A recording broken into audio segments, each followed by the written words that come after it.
കൂത്താട്ടുകുളം സംഘർഷത്തിലെ വിമത CPM councillor കലാരാജുവിന്റെ മകനെതിരെ പോലീസ് കേസ്.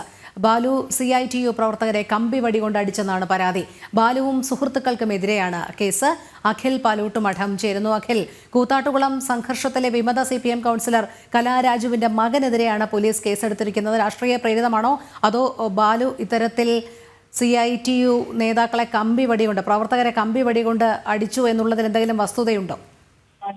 രോഹിണി, രാഷ്ട്രീയ പ്രേരിതം എന്ന വാക്ക് ഉപയോഗിക്കുന്നതിനോടൊപ്പം തന്നെ രാഷ്ട്രീയ പ്രേരിതമായ ഒരു വൈരാഗ്യ നടപടി എന്നുകൂടി ഈ കേസിൽ നമുക്ക് പറയേണ്ടി വരും. കാരണം ഈ സംഭവം നടക്കുന്ന സമയത്ത്, അതായത് കലാരാജുവും CPM പ്രവർത്തകരുമായി സംഘർഷം കൂത്താട്ടുകുളം നഗരസഭയ്ക്ക് മുമ്പിൽ നടക്കുന്ന സമയത്ത് ബാലു ഒരു ബന്ധുവിന്റെ മരണത്തിനു ശേഷം മറ്റൊരു സ്ഥലത്തായിരുന്നു താമസിക്കുന്നുണ്ടായിരുന്നത്. ഈ സമയത്ത് ഈ പറയുന്ന 11 മണിക്ക്, അതായത് പോലീസ് രജിസ്റ്റർ ചെയ്യുന്ന FIR സമയം അനുസരിച്ച് 11 മണിക്ക് ബാലു ഉള്ളത്.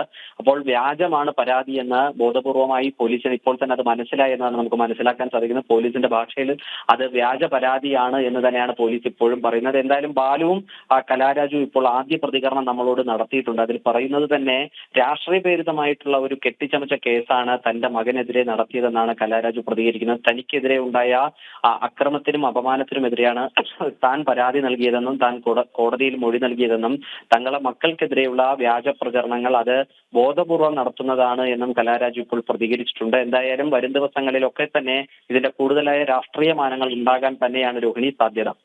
ശരി, അഖിലാണ് വിവരങ്ങൾ നൽകിയത്.